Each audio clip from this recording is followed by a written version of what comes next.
अच्छा, जगन्नाथ जी के विषय में एक बहुत विशेष बात सुनो। श्री जगन्नाथ महाप्रभु को सब प्रिय है, बस एक भाव छोड़ के। जब कोई उनका स्मरण करके या उनके सन्मुख जाकर के स्वयं को अनाथ कहे, महाप्रभु जी को बहुत विकलता होती है जब कोई स्वयं को अनाथ माने। कभी भी जीवन में स्वयं के प्रति अनाथ की भावना लगती हो, महाप्रभु जगन्नाथ जी का स्मरण करो, सबके नाथ हैं। विश्व प्रसिद्ध रथ यात्रा। अब जगन्नाथ जी प्रकट कैसे हुए, जगन्नाथ जी का रूप क्या है, बहुत विस्तृत कथा है, वो हम सुनेंगे कल, क्योंकि पूर्व से द्वारिका लीला से पूरी कथा शुरू होती है। कईयों को शायद पता भी होगी। पूर्व में श्री जगन्नाथ जी ने ब्रजवासियों की कथा रोहिणी मैया से सुनी, तब से वो रूप प्रकट हुआ, उसकी पूरी कथा। फिर इंद्रद्युम्न पर कृपा करके ठाकुर जी कैसे पधारे, नील माधव रूप से कैसे जगन्नाथ बने, बहुत विस्तृत भाव है, उसको हम कल स्वच्छंद रूप से कहेंगे। अभी बस इतना सुना देते हैं कि महाप्रभु श्री जगन्नाथ जी की रथ यात्रा कैसे होती है। सबसे ज्यादा विश्व में लोग श्री जगन्नाथ जी को जानते ही रथ यात्रा से। ऐसे भक्त वत्सल हैं श्री जगन्नाथ जी। इंद्रद्युम्न राजा, जिस पर कृपा करने के लिए श्री जगन्नाथ जी ने यह रूप धारण किया, वे इंद्रद्युम्न राजा नित्य श्री जगन्नाथ जी की सेवा करते हैं और ऐसे एकमात्र राजा हुए जिन्होंने जगन्नाथ प्रभु का मंदिर निर्माण कराते ही अपनी राज पदवी का त्याग कर दिया। राजा रहकर के हम जगन्नाथ जी की सेवा नहीं कर सकते, दास बन गए श्री जगन्नाथ जी के लिए। हमारे ब्रज के उपासक भी कहते हैं, कनक कूट को टिक लग तजिए भजिए कुंवर कन्हैया। जब तक चित्त में त्याग नहीं आएगा तब तक ठाकुर जी के साधक नहीं बन सकते आप। कोई व्यक्ति चाहे कि मैं सब स्थितियों में रहता हुआ भक्त भी बन जाऊं तो नहीं बन सकता, उसको त्याग तो करना पड़ेगा।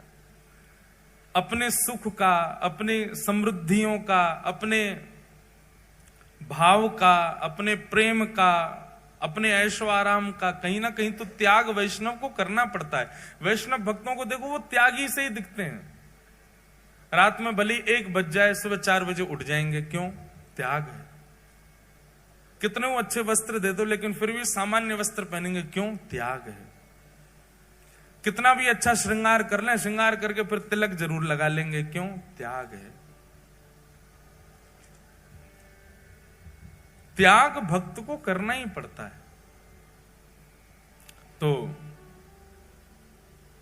इंद्रद्युम्न राजा ने अपनी राज पदवी का त्याग कर दिया और इंद्रद्युम्न अकेले भक्त नहीं, उनकी पत्नी गुंडीचा, जिनका नाम, वो भी परम भक्ता थी श्री जगन्नाथ जी की। तो इंद्रद्युम्न राजा नित्य अपनी पत्नी के साथ जाते और पूरे जगन्नाथ मंदिर में झाड़ू सोहनी करते अपने आप ही। बहुत ध्यान से सुनना। ठाकुर जी को इंद्रद्युम्न राजा का त्याग, समर्पण और ये प्रेम इतना भा गया, इतना भा गया, महाप्रभु श्री जगन्नाथ जी प्रकट हो गए और प्रकट होकर के बोले, इंद्रद्युम्न, हमारा एक ही हृदय है, तुम कितनी बार उसको अपना मुरीद बनाओगे, कितनी बार उसको प्रसन्न करोगे। व्यक्ति का स्वभाव होता है कि वो एक बार सामने वाले को प्रसन्न कर देता है, सामने वाला प्रसन्न हो जाए तो बस फिर शांत सा रहता है। लेकिन तुम बार बार ऐसी लीला करते हो कि हमको प्रसन्न होना ही पड़ता है। तुमने राज पदवी का त्याग कर दिया, अब तुम अपनी पत्नी सहित पूरे मंदिर की सेवा करते हो, कोई भी कार्य छोटा बड़ा नहीं समझते। पत्नी पुष्पमाला का श्रृंगार बनाती है, नित्य हमको धारण कराती है। हम तुम्हारी सेवा से बहुत प्रसन्न हैं,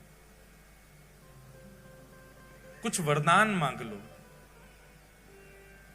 इंद्रद्युम्न राजा कहते हैं, बोले भगवान, जहां साक्षात आप आ गए मेरे पास में और ये सेवा का सौभाग्य मुझे दे रहे हैं, इसके बाद आपसे, आपके द्वारा ये कहना कि कुछ मांग लो, मेरे चित्त में संशय प्रकट कर रहा है कि कहीं आप मुझसे पीछा तो नहीं छुड़ाना चाह रहे। जब आप मिल ही गए हो मुझे तो नाथ, और मैं क्या मांगू आपसे। जगन्नाथ प्रभु बोले, नहीं इंद्रद्युम्न, हम बहुत प्रसन्न हैं तुमसे, कुछ मांगो।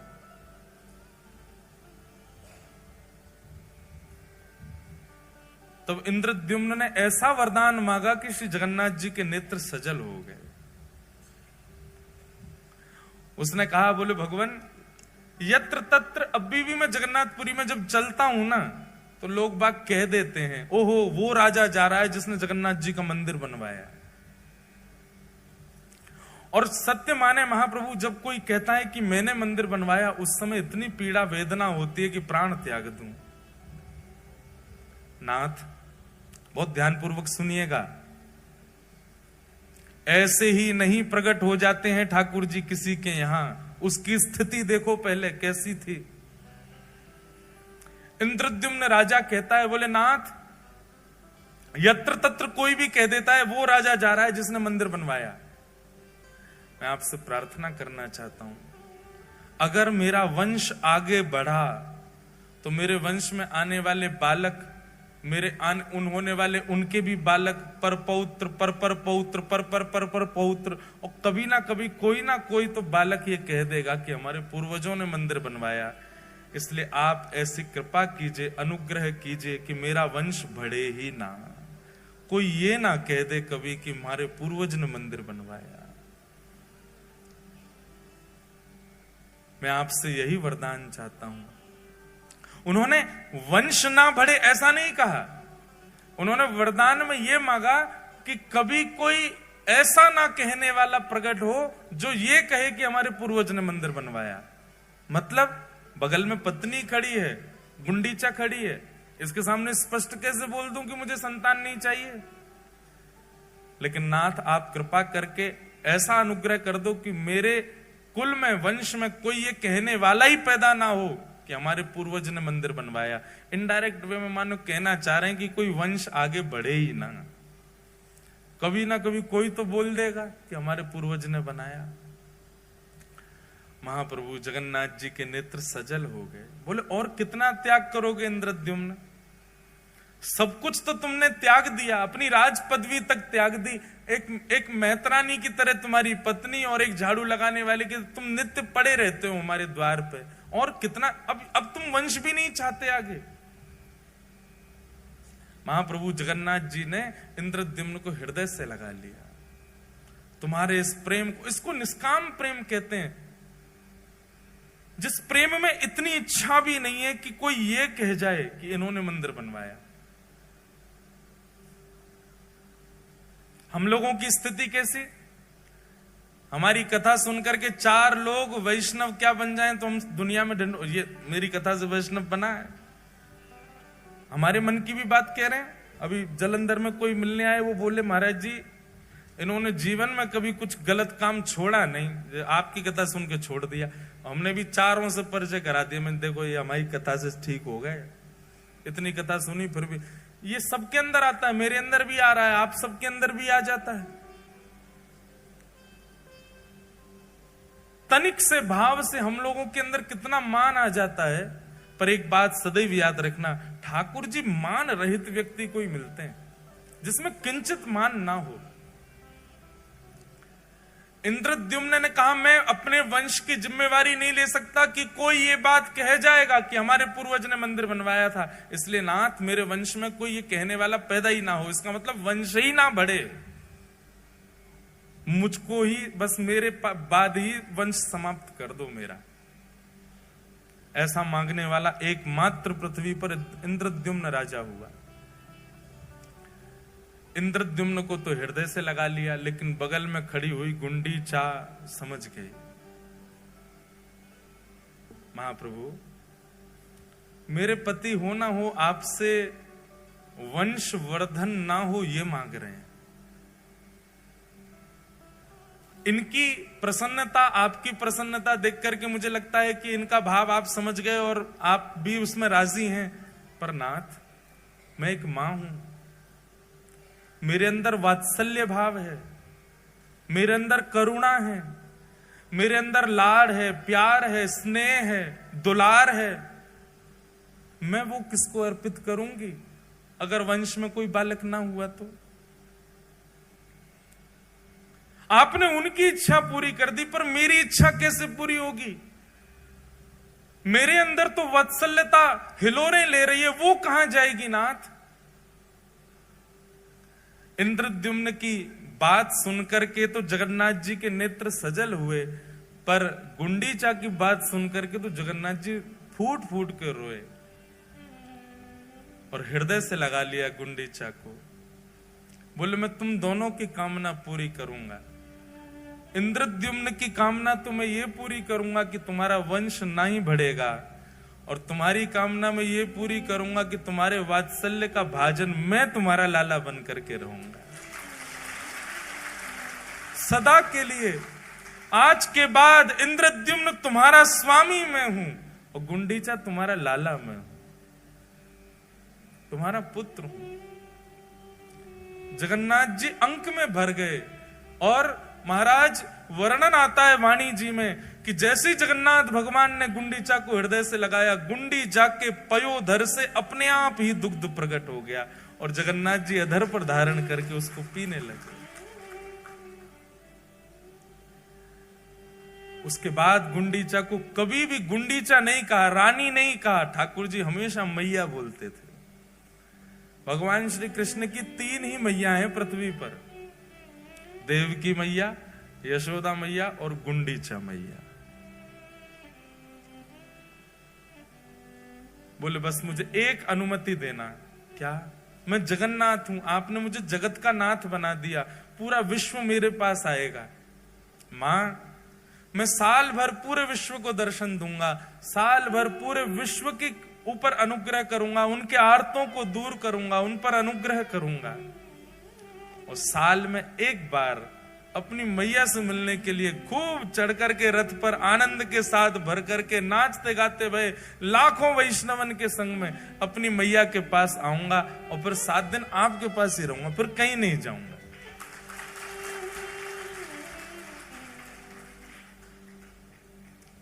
गुंडीचा प्रसन्न हो गई और जगन्नाथ प्रभु को एक बालक की तरह पुचकारने लगी, एक बालक की तरह आशीष देने लगी। जाओ पूरे विश्व का मंगल करो लाला। गुंडीचा वापस अपने भवन में जाकर के रहने लगी।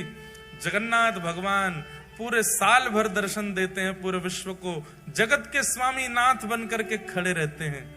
लेकिन जैसे ही घड़ी आती है स्नान पूर्णिमा के 15 दिन बाद रथ पर आरूढ़ होकर के अपनी मैया के पास जाने की, जगन्नाथ भगवान नन्हे से बालक जैसे बन जाते हैं।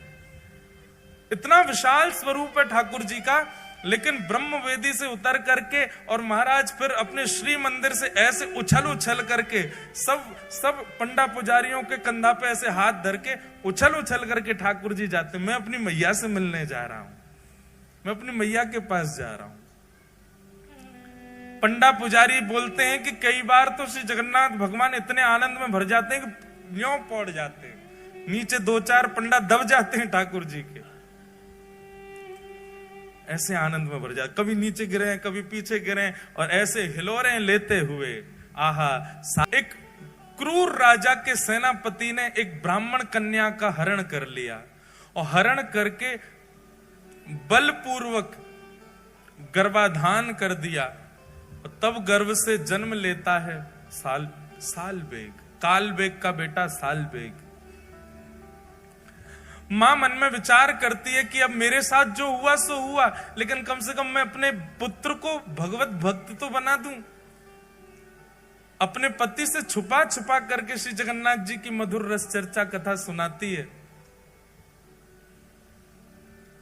सालबेग धीरे धीरे बड़ा होने लगा।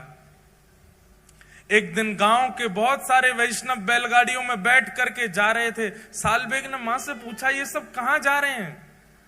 तब मां ने बताया, जिन जगन्नाथ जी की कथा तो सुनता है ना रात्रि में, वही जगन्नाथ रथ में आरूढ़ होकर के अपनी मैया से मिलने जा रहे हैं सालबेग, और उनको अपनी मां तक ले जाने के लिए सब वैष्णव इकट्ठे हो रहे हैं। साल्वेग कहता है, मां मुझे भी दर्शन करना है श्री जगन्नाथ जी का। मां कहती है, नहीं बेटा, तू अगर गया तो तेरे पिता कितने क्रूर हैं तू जानता है ना, तुझे मार देंगे, और तू अगर चला भी गया तो शायद लौट के आए तो मैं जीवित नहीं मिलूंगी। तू एक काम करना, यहीं से जगन्नाथ का स्मरण कर ले, तू तो जानता है ना, तूने तो बचपन से सुना है उनका स्वरूप कैसा है, उनके रथ का नाम बता जल्दी। साल्वेग कहता है, नंदी घोष। मैया के घर का नाम बता जल्दी, बोले गुंडीचा।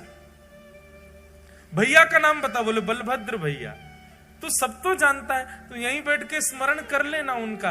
अब तू जाने की अनुमति तुझको नहीं दे सकती मैं। तब साल्वेग अपने घर की छत पे ही बैठ गया है और वहीं से ही जगन्नाथ जी की दिशा में खड़े होकर के ये स्तुति गाता है। वो क्या कहता है अपनी स्तुति में? शब्द उड़िया भाषा के हैं पर इतने सुंदर हैं। अरे नीलाचल पर्वत के मतवाले हाथी जगन्नाथ, मैं जानता हूं, मैंने कभी देखा नहीं है, पर मुझे पता है आप मतवाले हाथी की तरह उछल उछल करके उस नीलाचल पर्वत से उतर करके आते हो। लेकिन हाथी का एक स्वभाव होता है कि वो जब भी कमल के वन को देखता है तो कीचड़ में प्रकट हुए कमल को सूंड से पकड़ करके पैरों से रौंद देता है। मुआर तनलनी बनकू कर दलन। हे जगन्नाथ, मेरे हृदय रूपी आर्त के सरोवर में जो दुनिया भर के कमल प्रकट हो गए, जो मुझे आपसे मिलने से रोक रहे हैं, चाहे वो मेरे पिता हो, चाहे वो मेरी जाति हो, इन सब कमलों को अपने हाथ से पकड़ करके रौंद दीजिए ना।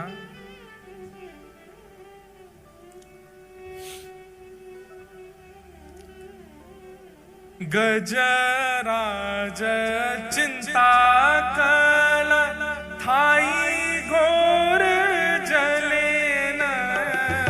गजराज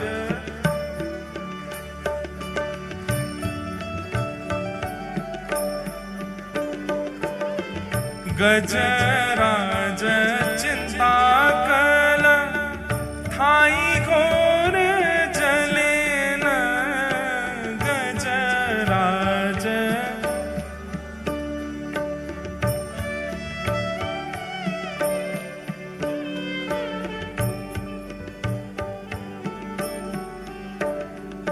अहे नील शैल, भैया जल्दी खोलो सब, और साल्वेग की स्तुति सब मेरे साथ गाओ। उड़िया में मत खोल लेना, नहीं तो समझ में नहीं आएगा। अहे नील शैल,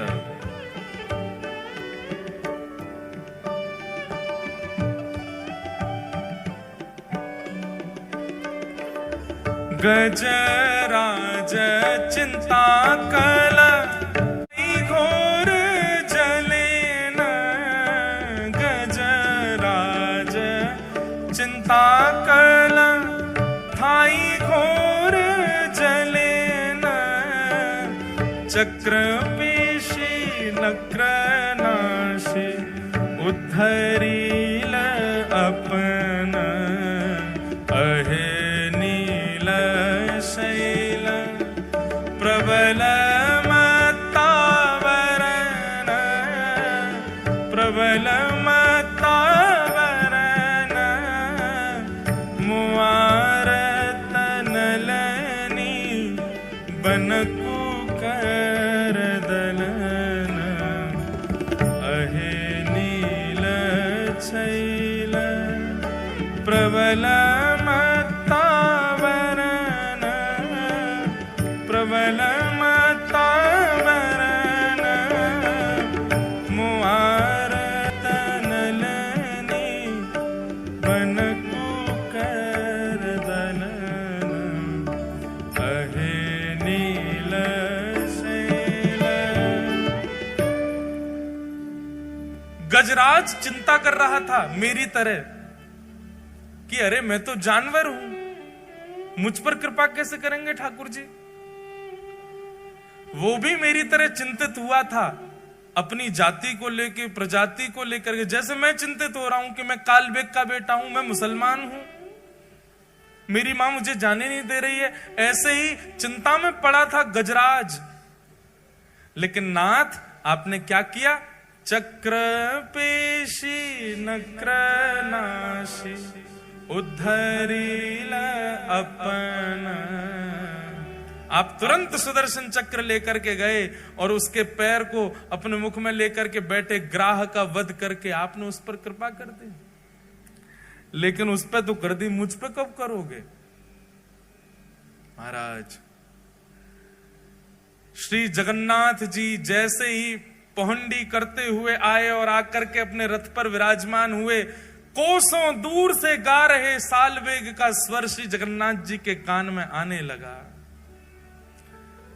लाखों की तादाद में वैष्णव श्री जगन्नाथ जी के रथ को खींच रहे हैं। आज जगन्नाथ जी का रथोत्सव हो रहा है, सब लेकर के मैया के पास जा रहे हैं जगन्नाथ जी को। लेकिन सालवेग की स्तुति सुनकर के श्री जगन्नाथ जी ने अपना रथ वहीं रोक दिया। खींच खींच करके पसीना पसीना हो गए सब, लेकिन तस से मस नहीं हुआ जगन्नाथ जी का रथ। उस समय के गजपति, मतलब राजा को, जगन्नाथपुरी के राजा को गजपति कहते। गजपति दौड़ करके गया, महाप्रभु जी के सामने प्रणाम किया। आज्ञा करें महाप्रभु, क्या अपराध बन गया? आपका रथ क्यों नहीं चल रहा है? जगन्नाथ महाप्रभु गजपति से आज भी बात करते हैं, आज भी दर्शन देते हैं गजपति को। गजपति को आज्ञा करते हुए जगन्नाथ जी बोले, आज की रथ यात्रा में वैष्णव नहीं आए? गजपति बोला, नाथ जहां तक दृष्टि घुमाओगे सिर ही सिर दिख रहे हैं, इतने वैष्णव तो हैं। बोले, मुझे दिखाई नहीं दे रहे हैं, मुझे तो केवल एक स्वर सुनाई दे रहा है, अहे नील शैल प्रबल मत्तावरण मोआरत नलनी बनकुकर दलन। एक नन्हा सा बालक सालवेग अपनी छत पर खड़ा खड़ा मुझे याद कर रहा है, अभी इसी वक्त उसको जगन्नाथपुरी बुलवाओ, तब तक मेरा रथ आगे नहीं बढ़ेगा। वो आकर रथ का स्पर्श करेगा तभी रथ बढ़ेगा। गजपति ने सेना बुलाई, सेना लेकर के गए महाराज। किलोमीटरों दूर, 2 दिन तो पहुंचने में लगे। सालवेग के घर गए, उसके पिता ने खूब रोकने का प्रयास किया, इतनी सैन्य बल गया था महाराज, सबने दूर किया। और एक पालकी में सुंदर मां के सहित सालवेग को बैठाया और लेकर के पालकी में नाचते गाते हुए लेकर के जगन्नाथपुरी आए।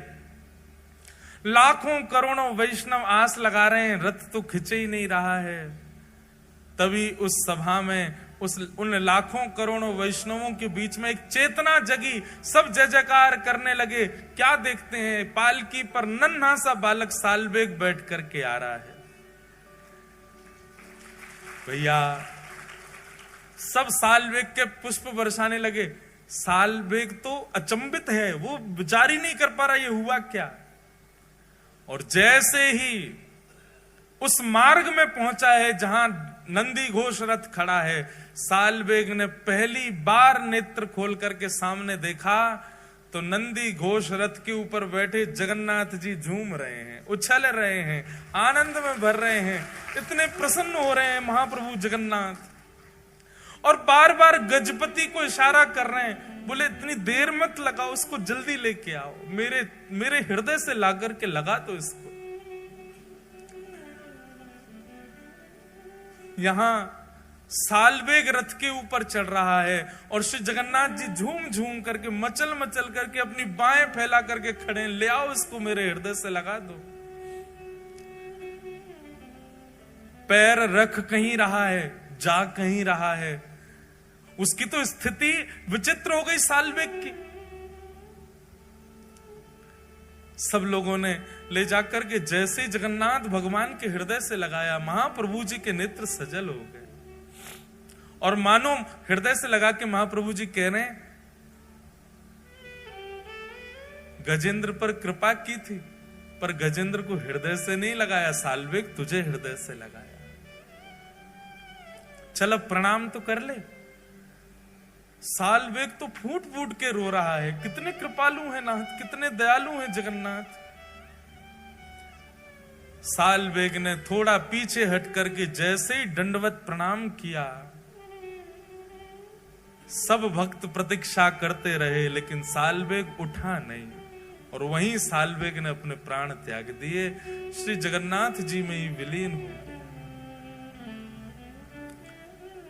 ये बंधुओं वर्षों पुरानी कथा है, पर आज भी महाप्रभु जगन्नाथ जी जब गुंडीचा जाते हैं, सालवेग की समाधि पर आज भी जगन्नाथ जी का रथ रुकता है और आज भी सालवेग की स्मृति में कुछ पंडा पुजारी वहां सालवेग को याद करके इस स्तुति को सुनाते हैं और आज भी अनुभव होता है जब सालवेग की स्तुति गाई जाती है, श्री जगन्नाथ जी थोड़े थोड़े झूम जाते हैं।